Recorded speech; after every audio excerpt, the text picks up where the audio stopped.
To bring the benefits of the Subhash Chandra Show to your educational institution, teachers and students, send an invitation to Juhi Jha at juhi@such.org.in.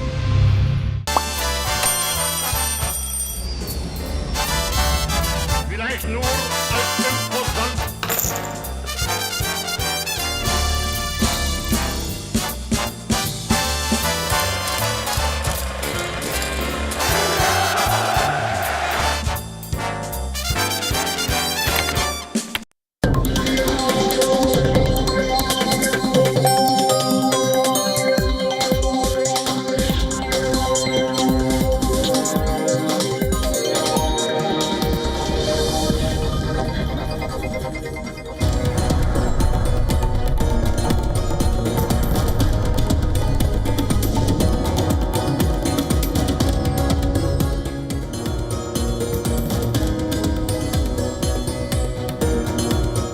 Welcome back, viewers. You're watching WION World is One. This is World DNA, the show that gets you ahead of the rest. I'm Shivan Chalna.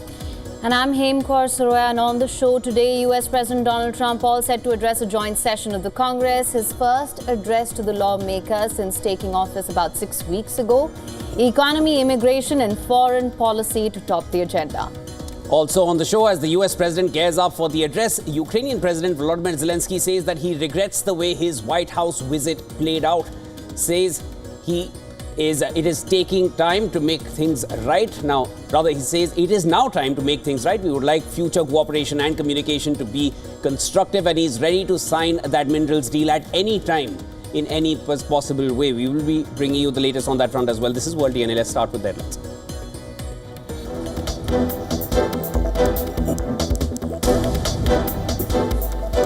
Donald Trump will address a joint session of the U.S. Congress shortly. Reports say U.S. President may announce a minerals deal with Ukraine during the speech.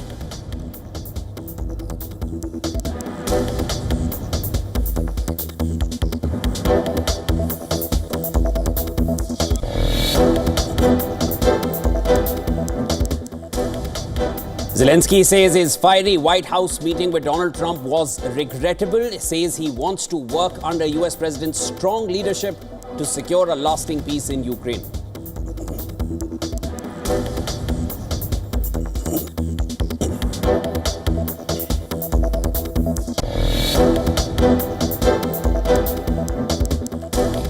The freezing of U.S. military aid to Ukraine exposes critical vulnerabilities in its defense against Russia, with European allies struggling to fill the gap. Experts warn that Ukraine can sustain its war effort for only a few months before facing severe strain.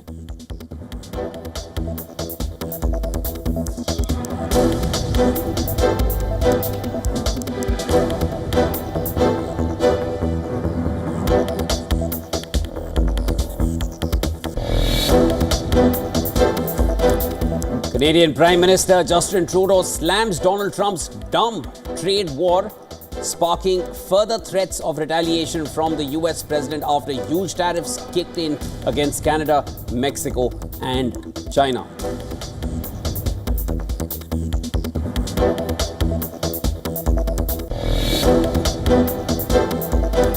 Israel's domestic security agency Shin Bet acknowledges failure in preventing Hamas's October 7th attack 2023. Probe report says if it had acted differently, the attack could have been averted.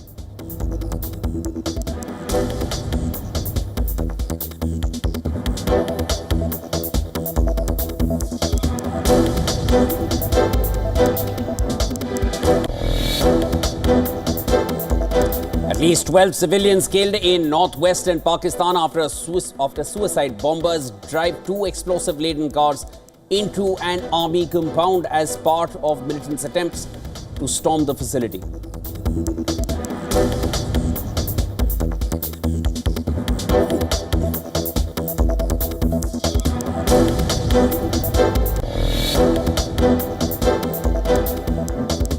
Arsenal become the first team in the Champions League history to score 7 goals away from home in the knockout stages of the competition.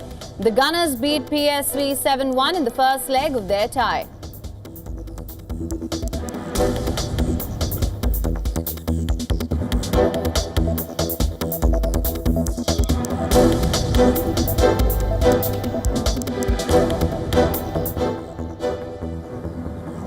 Ukrainian President Volodymyr Zelensky said he wanted to make things right with US President Donald Trump. Right, he says that he will work under his strong leadership to secure a lasting peace in Ukraine. And this, of course, as you know, comes as the Trump administration and Ukraine appear to be close to signing a critical minerals deal that, of course, fell through after a disastrous, to say the least, Oval Office meeting on Friday. Now, Zelensky also said that he is ready to sign the deal at any time, giving the US access to his country's mineral wealth. He added that Ukraine sees the agreement on minerals as a step towards solid security guarantees. Zelensky said that he and his team stood ready to work under Donald Trump's strong leadership, achieve a peace that lasts. Zelensky said that last Friday's fiery meeting with the US president was regrettable and did not go the way it was supposed to.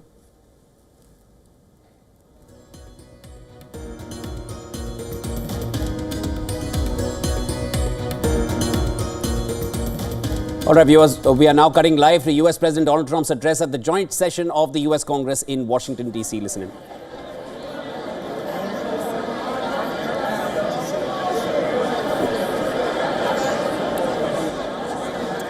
All right, US President Donald Trump is all set to address the joint session of the Congress. There you can see on your screens right now all dignitaries, lawmakers gathered there. There you have RFK Jr. on the screen as well. Donald Trump is all set to address the joint session of the Congress. This will be his first address since taking the Oval Office for the second time about 6 weeks ago.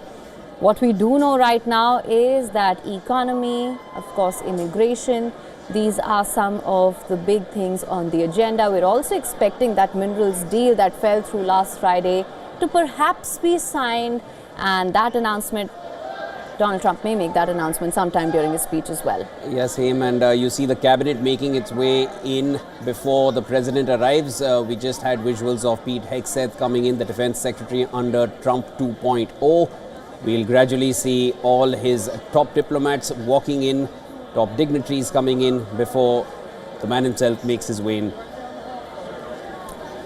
Of course, now in the run-up to this meeting, all everybody could have talked about was that meeting in the Oval Office with Ukrainian President Volodymyr Zelensky. We know, we've heard his comments now. He says that he wants to make things right with President Donald Trump and work under his strong leadership to secure a lasting peace in Ukraine. We have to see how that pans out.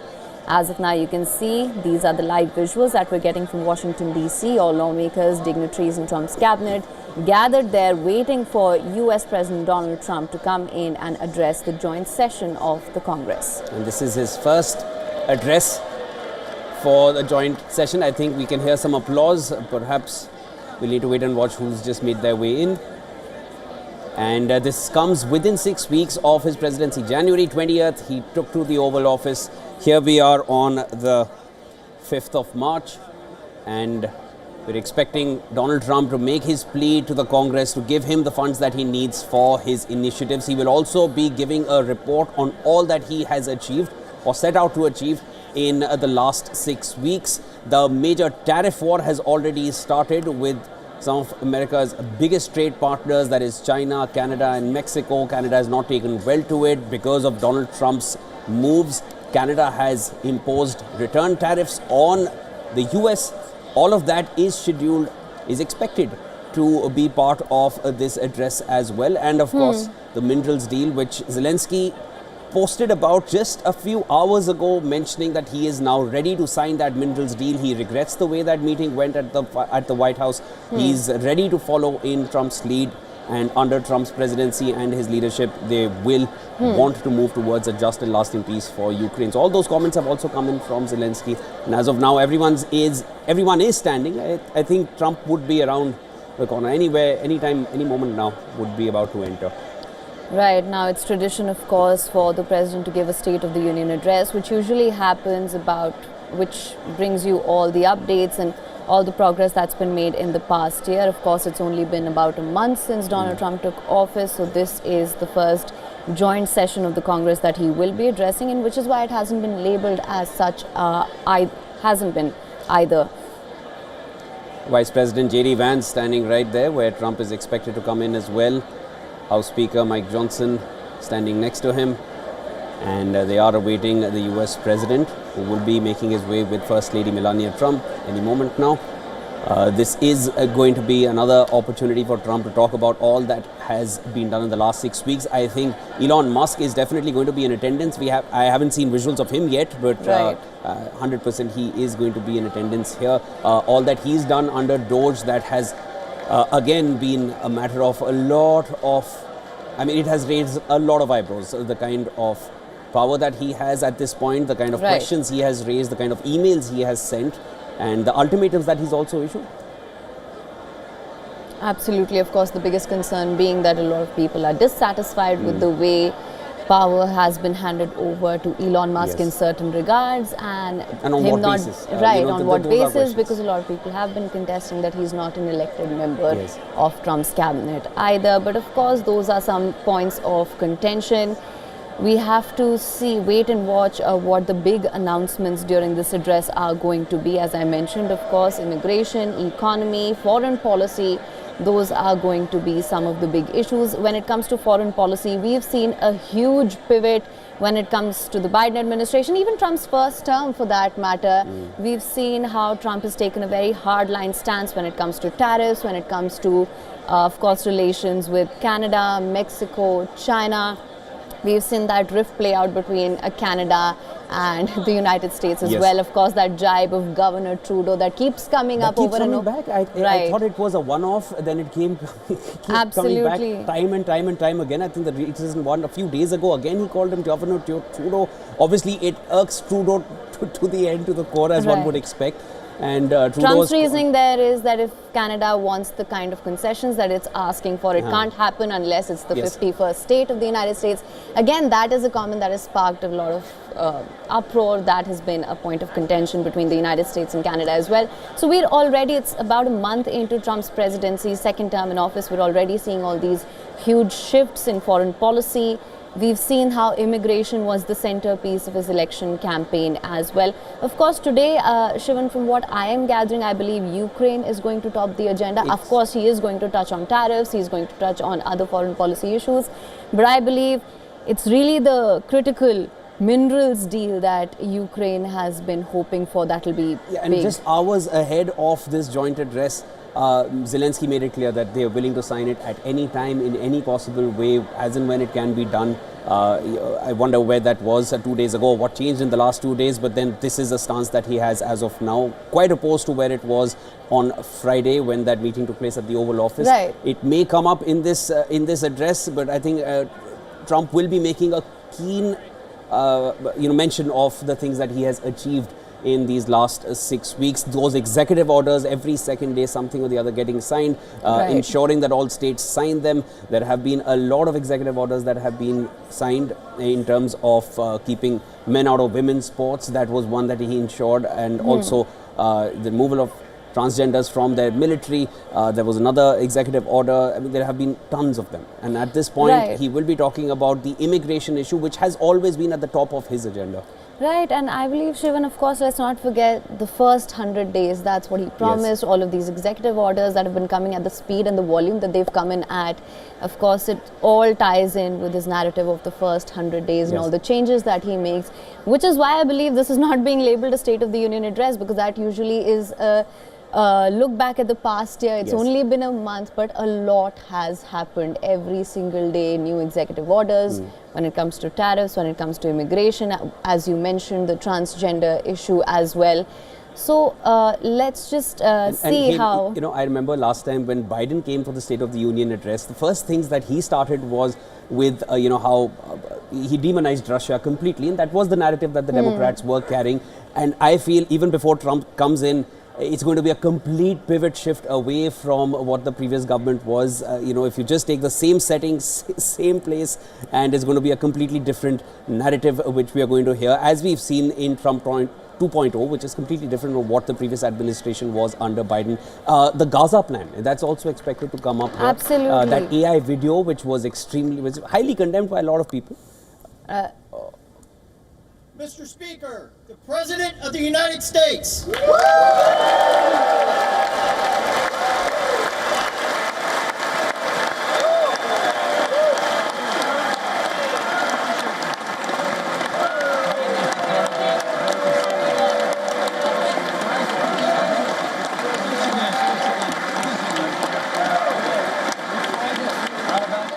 All right, there you have US President Donald Trump. He is at these are the live visuals that we're getting right now. The address is to begin shortly.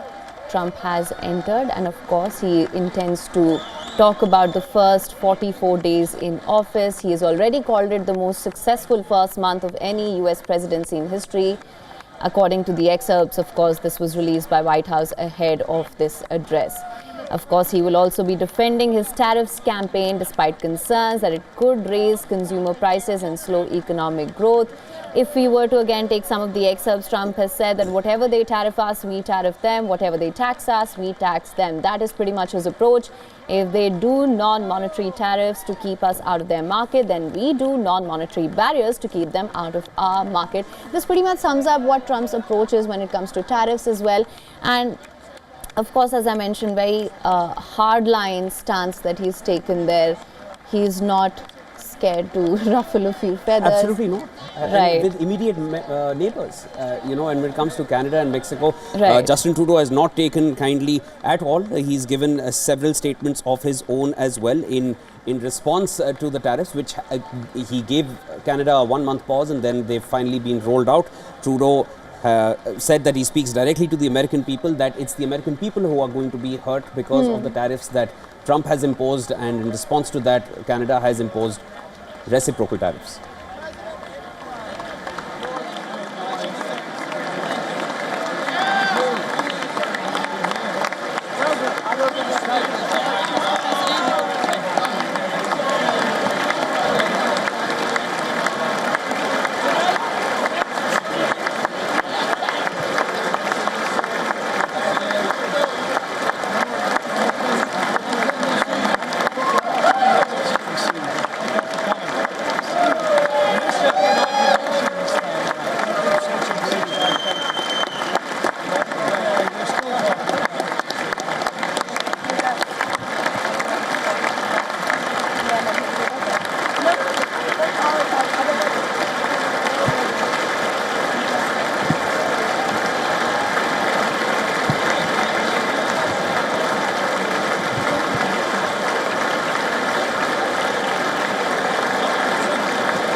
Thank you.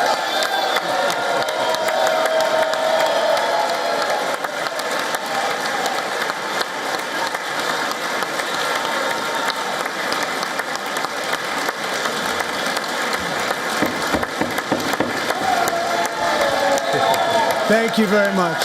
Thank you very much. It's a great honor. Thank you very much. Speaker Johnson, Vice President Vance, the First Lady of the United States,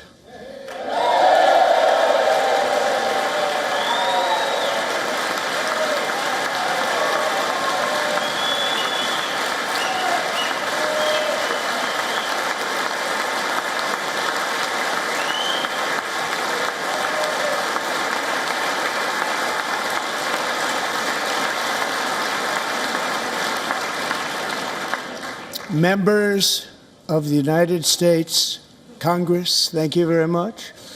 And to my fellow citizens, America is back.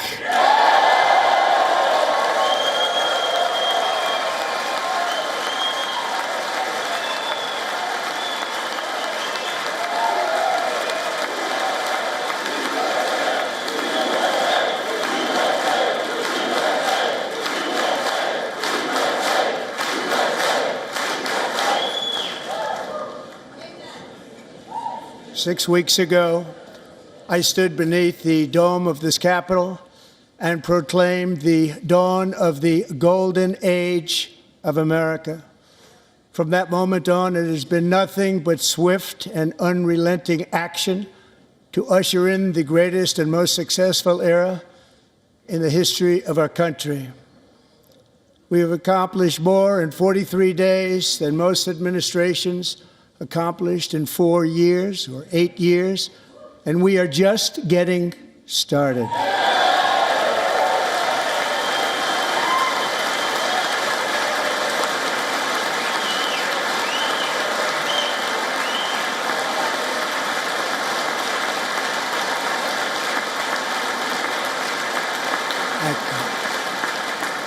I return to this chamber tonight to report that America's momentum is back, our spirit is back, our pride is back, our confidence is back, and the American dream is surging bigger and better than ever before.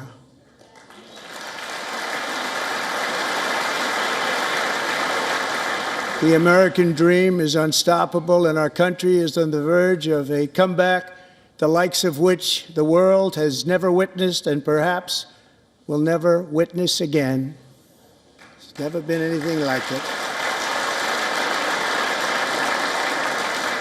The presidential election of November 5th was a mandate like has not been seen in many decades. We won all 7 swing states, giving us an electoral college victory of 312 votes.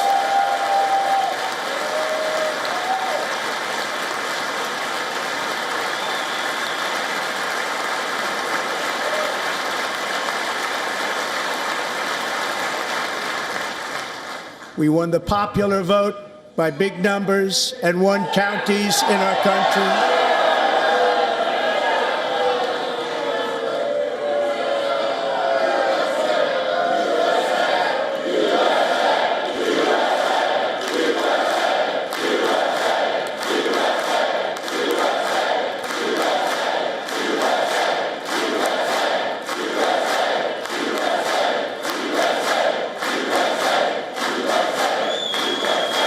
And won counties in our country, 2,700 to 525, on a map that reads almost completely red for Republican.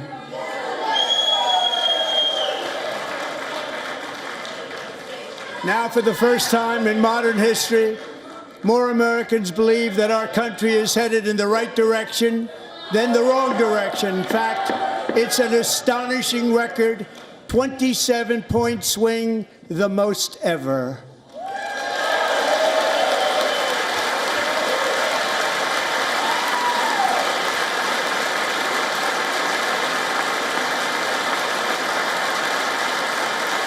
Likewise, small business optimism saw its single largest one-month gain ever recorded, a 41-point jump.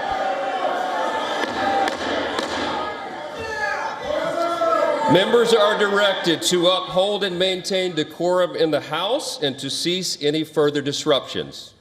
That's your warning.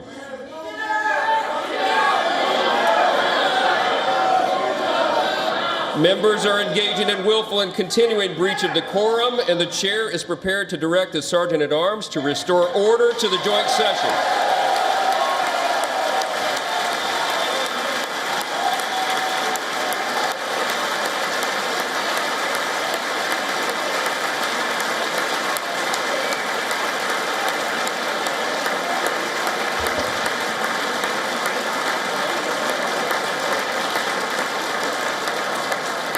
Mr. Green, take your seat. Take your seat, sir. Take your seat. Finding that members continue to engage in willful and concerted disruption of proper decorum, the chair now directs the Sergeant-at-Arms to restore order. Remove this gentleman from the chamber.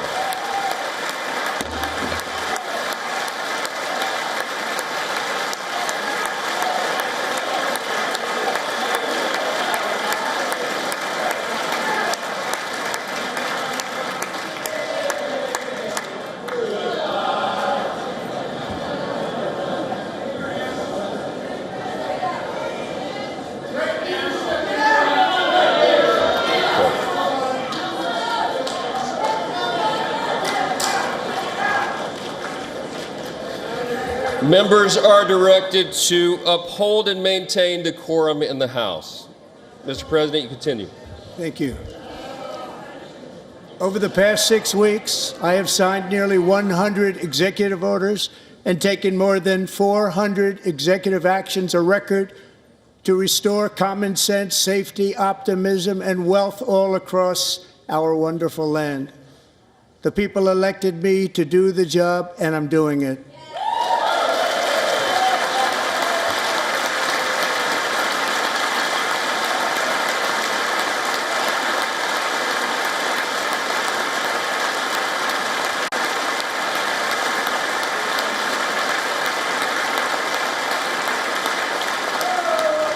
In fact, it has been stated by many that the first month of our presidency, it's our presidency, is the most successful in the history of our nation.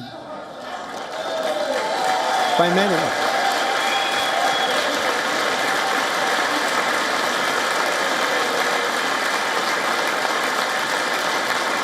And what makes it even more impressive is that, do you know who number 2 is? George Washington. How about that? How about that? I don't know about that list, but we'll take it. Within hours of taking the oath of office, I declared a national emergency on our southern border, and I deployed the U.S. military and Border Patrol to repel the invasion of our country. And what a job they've done. As a result, illegal border crossings last month were by far the lowest ever recorded, ever.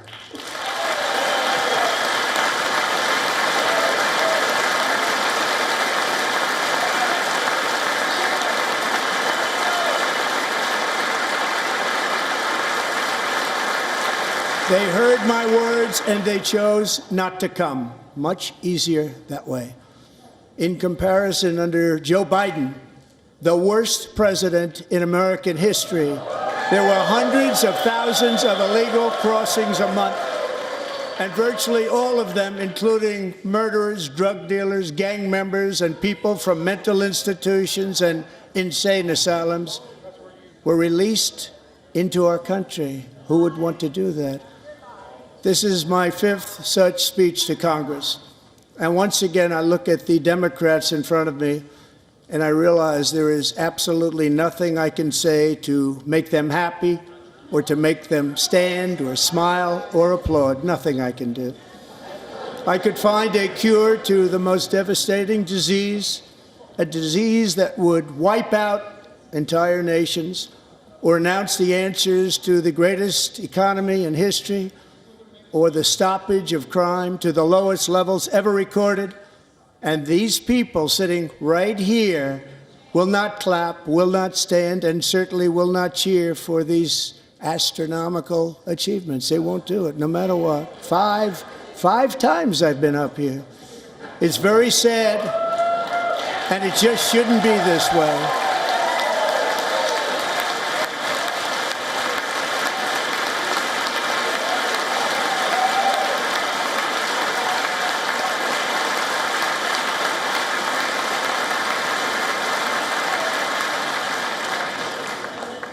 So Democrats sitting before me, for just this one night, why not join us in celebrating so many incredible wins for America? For the good of our nation, let's work together and let's truly make America great again.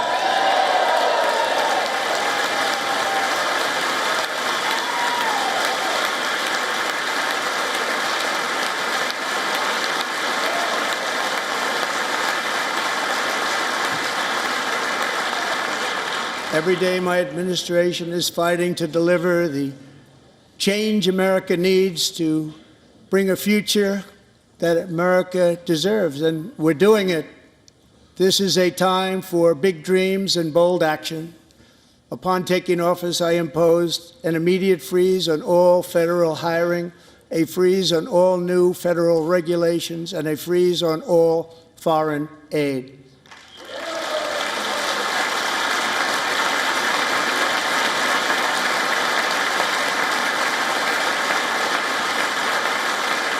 I terminated the ridiculous Green New Scam. I withdrew from the unfair Paris Climate Accord, which was costing us trillions of dollars that other countries were not paying. I withdrew from the corrupt World Health Organization.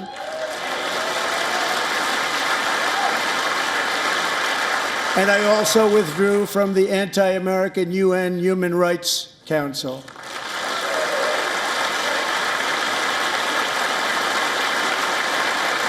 We ended all of Biden's environmental restrictions that were making our country far less safe and totally unaffordable.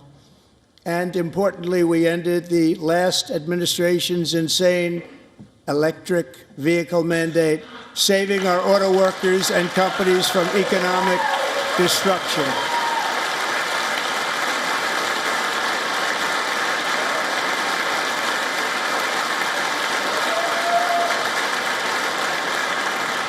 To unshackle our economy, I have directed that for every one new regulation, 10 old regulations must be eliminated, just like I did in my very successful first term.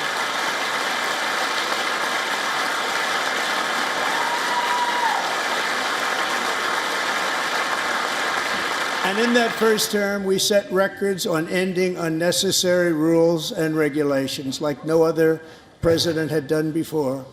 We ordered all federal workers to return to the office. They will either show up for work in person or be removed from their job.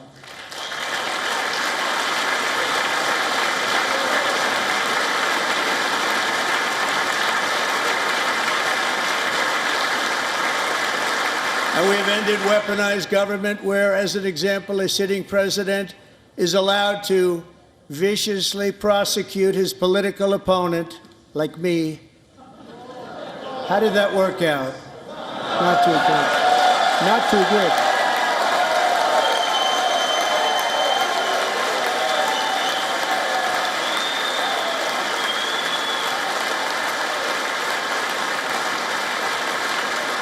And I have stopped all government censorship and brought back free speech in America. It's back.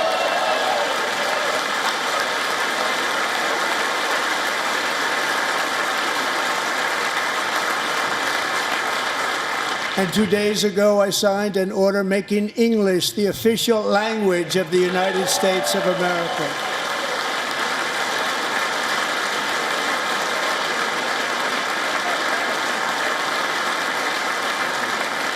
I renamed the Gulf of Mexico the Gulf of America.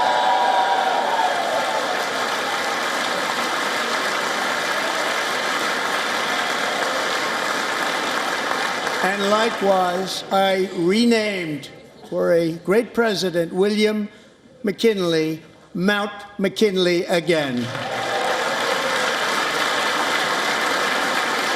Beautiful Alaska. We love Alaska. We've ended the tyranny of so-called diversity, equity, and inclusion policies all across the entire federal government and indeed the private sector and our military. And our country will be woke no longer.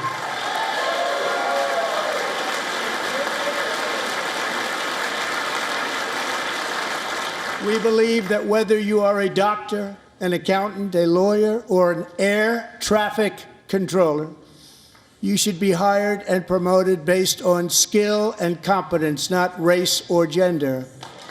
Very important.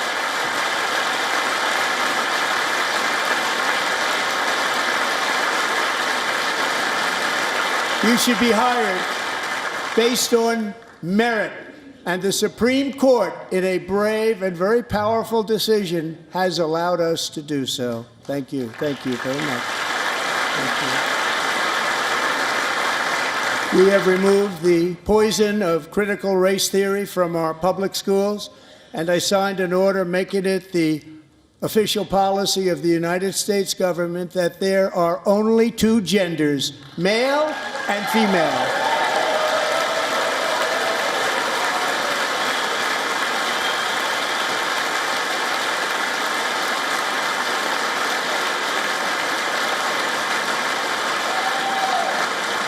I also signed an executive order to ban men from playing in women's sports.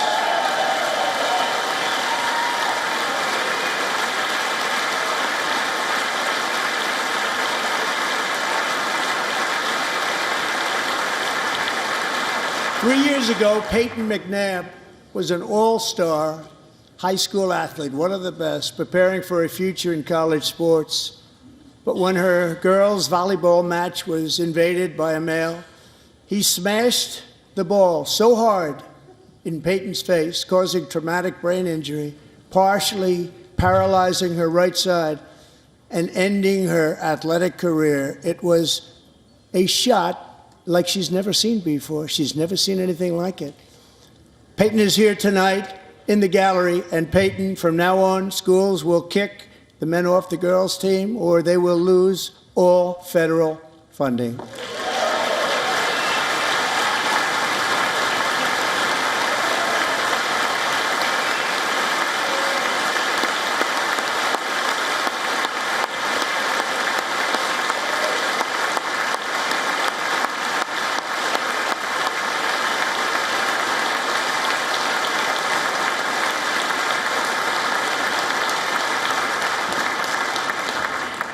And if you really want to see numbers, just take a look at what happened in the women's boxing, weightlifting, track and field, swimming, or cycling, where a male recently finished a long-distance race 5 hours and 14 minutes ahead of a woman for a new record by 5 hours.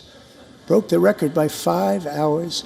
It's demeaning for women, and it's very bad for our country. We're not going to put up with it any longer.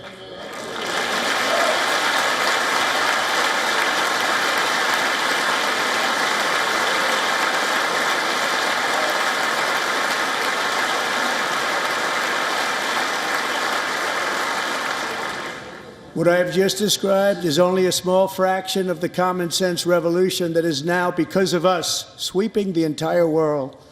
Common sense has become a common theme, and we will never go back. Never. Never going to let that happen. Among my very highest priorities is to rescue our economy and get dramatic and immediate relief to working families. As you know, we inherited from the last administration an economic catastrophe and an inflation nightmare. Their policies drove up energy prices, pushed up grocery costs, and drove the necessities of life out of reach for millions and millions of Americans. They've never had anything like it. We suffered the worst inflation in 48 years, but perhaps even in the history of our country. They're not sure. As president, I'm fighting every day to reverse this damage and make America affordable again.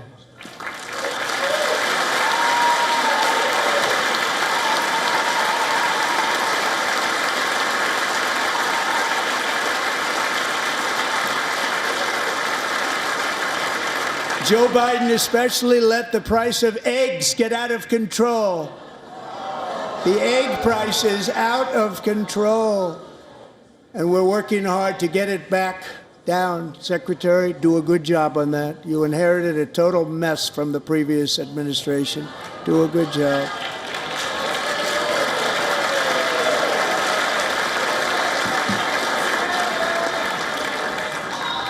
A major focus of our fight to defeat inflation is rapidly reducing the cost of energy. The previous administration cut the number of new oil and gas leases by 95%, slowed pipeline construction to a halt, and closed more than 100 power plants. We are opening up many of those power plants right now.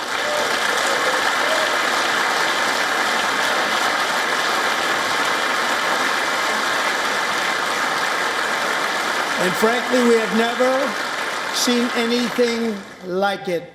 That's why on my first day in office, I declared a national energy emergency. As you've heard me say many times, we have more liquid gold under our feet than any nation on earth, and by far. And now I fully authorize the most talented team ever assembled to go and get it. It's called Drill, Baby, Drill.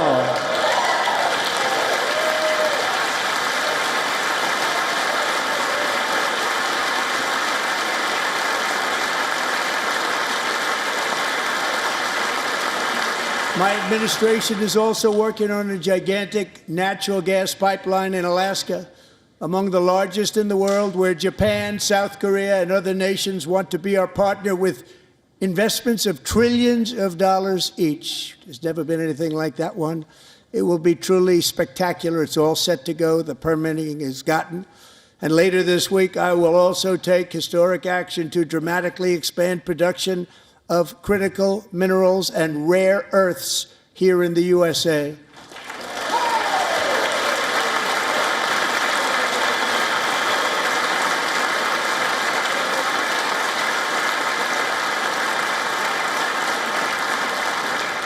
To further combat inflation, we will not only be reducing the cost of energy, but will be ending the flagrant waste of taxpayer dollars.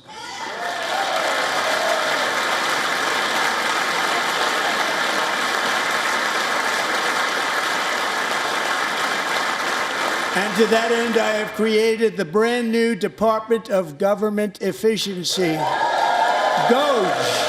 Perhaps you've heard of it. Perhaps.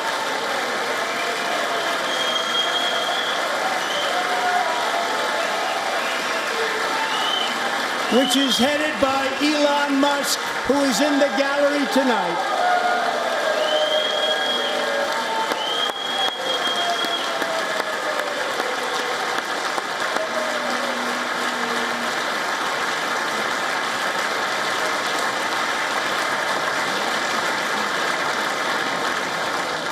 Thank you, Elon. He's working very hard. He didn't need this. He didn't need this. Thank you very much. We appreciate it. Everybody here, even this side, appreciates it, I believe. They just don't want to admit that. Just listen to some of the appalling waste we have already identified. $22 billion from HHS to provide free housing and cars for illegal aliens. $45 million for diversity, equity, and inclusion scholarships in Burma. $40 million to improve the social and economic inclusion of sedentary migrants. Nobody knows what that is. $8 million to promote LGBTQI+ in the African nation of Lesotho, which nobody has ever heard of. $60 million for indigenous peoples and Afro-Colombian empowerment, in Central America, $60 million. $8 million for making mice transgender. This is real. $32 million for a left-wing propaganda operation in Moldova. $10 million for male circumcision in Mozambique. $20 million for the Arab Sesame Street in the Middle East. It's a program. $20 million for a program. $1.9 billion to recently created Decarbonization of Homes Committee, headed up, and we know she's involved. Just at the last moment, the money was passed over by a woman named Stacey Abrams. Have you ever heard of her? A $3.5 million consulting contract for lavish fish monitoring. $1.5 million for voter confidence in Liberia. $14 million for social cohesion in Mali. $59 million for illegal alien hotel rooms in New York City.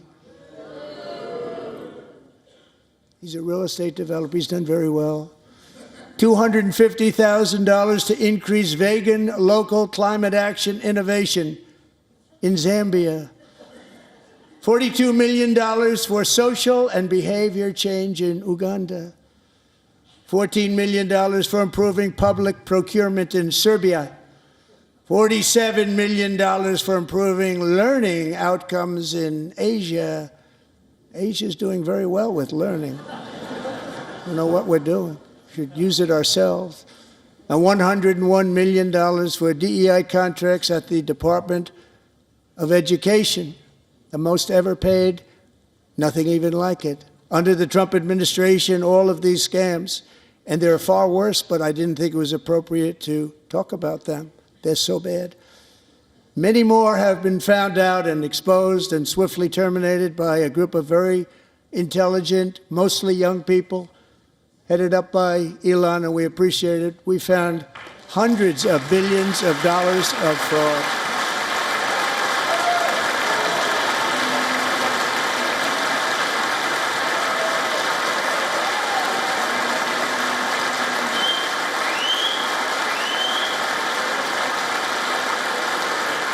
And we've taken back the money and reduced our debt to fight inflation and other things. Taken back a lot of that money. We got it just in time.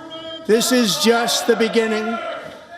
The Government Accountability Office, a federal government office, has estimated annual fraud of over $500 billion in our nation, and we are working very hard to stop it. We're going to.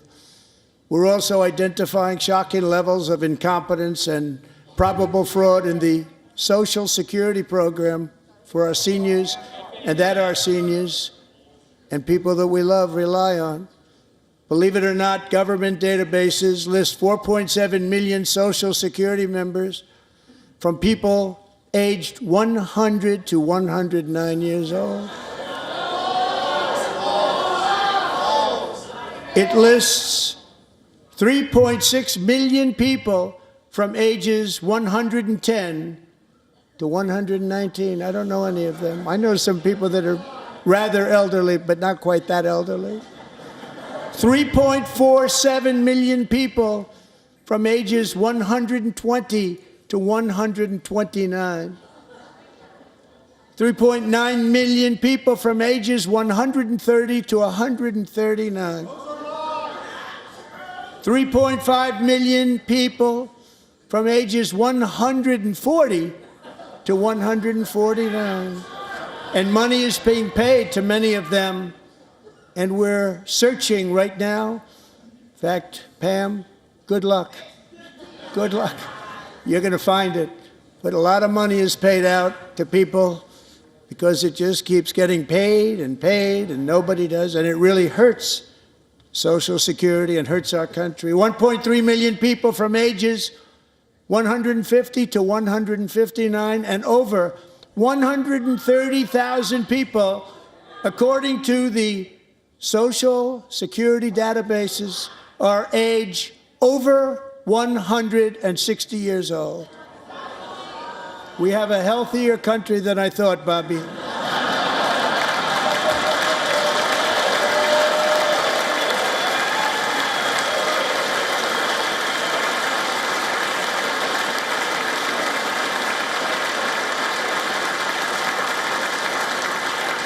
Including, to finish, 1,039 people between the ages of 220 and 229, one person between the age of 240 and 249, and one person is listed at 360 years of age.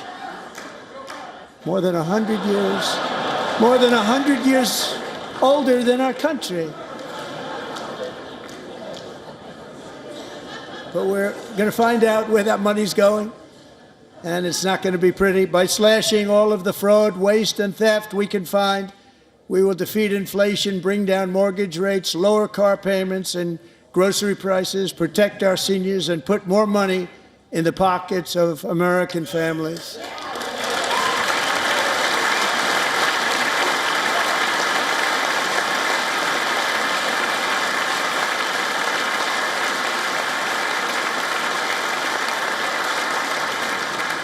And today, interest rates took a beautiful drop, big, beautiful drop. It's about time. And in the near future, I want to do what has not been done in 24 years, balance the federal budget. We're going to balance it.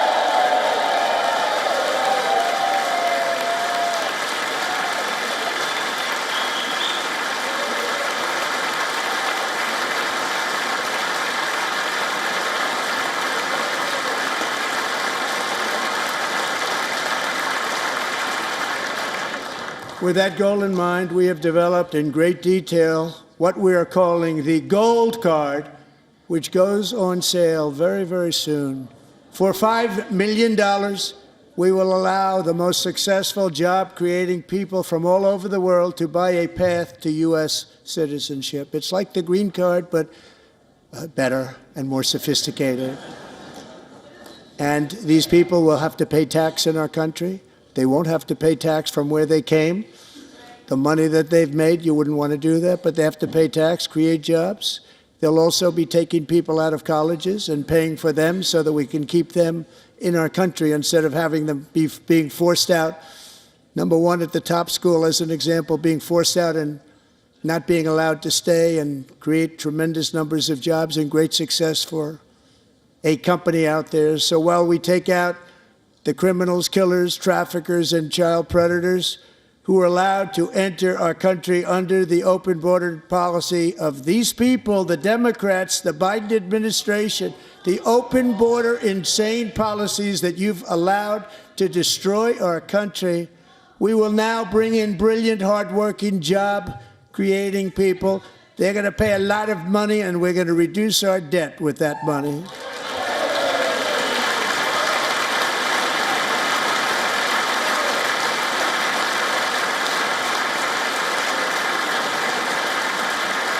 Americans have given us a mandate for bold and profound change. For nearly 100 years, the federal bureaucracy has grown until it has crushed our freedoms, ballooned our deficits, and held back America's potential in every possible way. The nation founded by pioneers and risk-takers now drowns under millions and millions of pages of regulations and debt. Approvals that should take 10 days to get, instead take 10 years, 15 years, and even 20 years before you're rejected. Meanwhile, we have hundreds of thousands of federal workers who have not been showing up to work. My administration will reclaim power from this unaccountable bureaucracy, and we will restore true democracy to America again.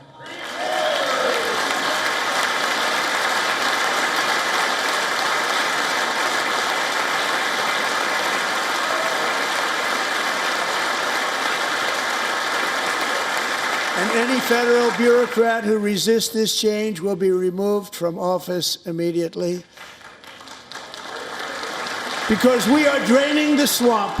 It's very simple. And the days of rule by unelected bureaucrats are over.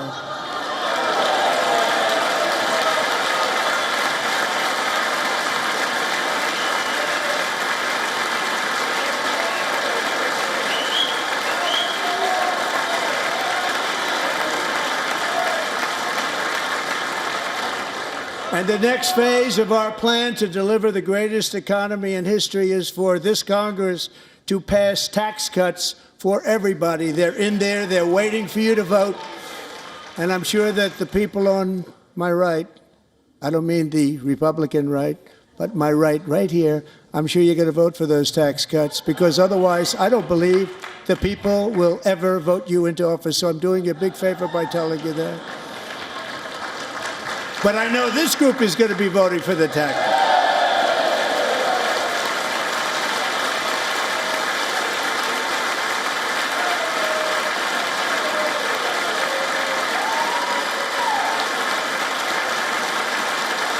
Thank you. It's a very, very big part of our plan. We had tremendous success in our first term with it. A very big part of our plan. We're seeking permanent income tax cuts all across the board. And to get urgently needed relief to Americans hit especially hard by inflation, I'm calling for no tax on tips, no tax on overtime, and no tax on Social Security benefits for our great seniors.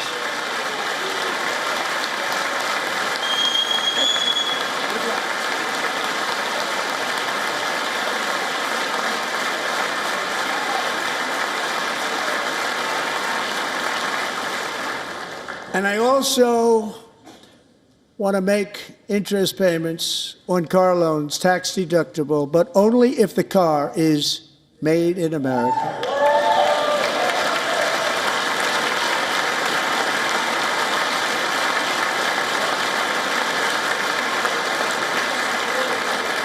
And by the way, we're going to have growth in the auto industry like nobody's ever seen. Plants are opening up all over the place. Deals are being made. Never seen. That's a combination of the election win and tariffs. It's a beautiful word, isn't it? That, along with our other policies, will allow our auto industry to absolutely boom. It's going to boom. Spoke to the majors today, all three, the top people, and they're so excited. In fact, already numerous car companies have announced that they will be building massive automobile plants in America, with Honda just announcing a new plant in Indiana, one of the largest anywhere in the world.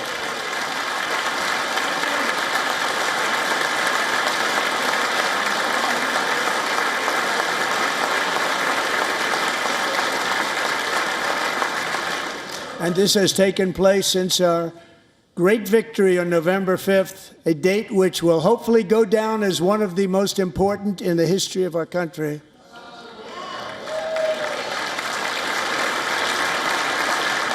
In addition, as part of our tax cuts, we want to cut taxes on domestic production and all manufacturing. And just as we did before, we will provide 100% expensing. It will be retroactive to January 20th, 2025. And it was one of the main reasons why our tax cuts were so successful in our first term, giving us the most successful economy in the history of our country. First term. We had a great first term.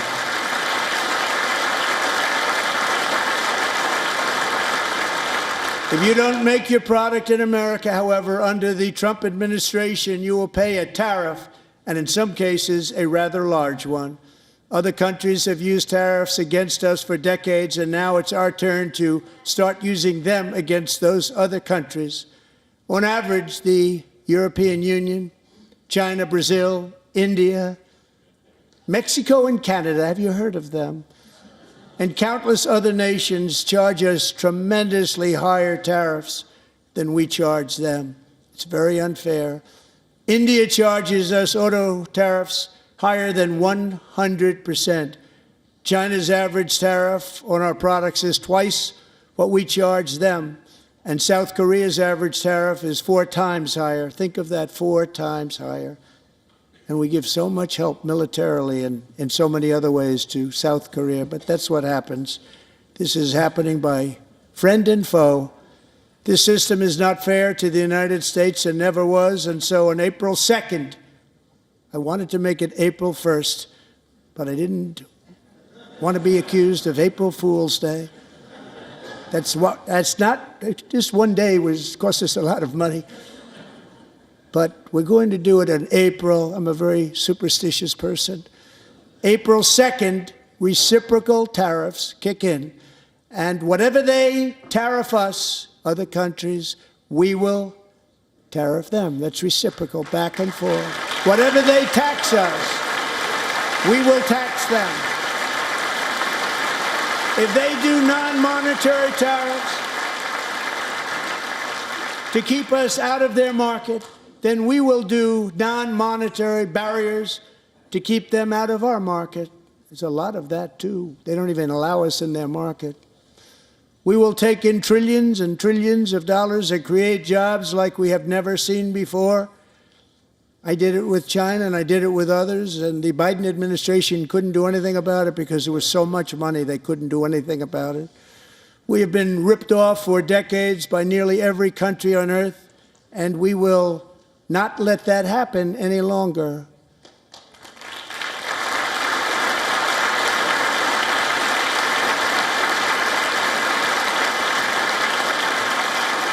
Much has been said over the last 3 months about Mexico and Canada, but we have very large deficits with both of them. But even more importantly, they've allowed fentanyl to come into our country.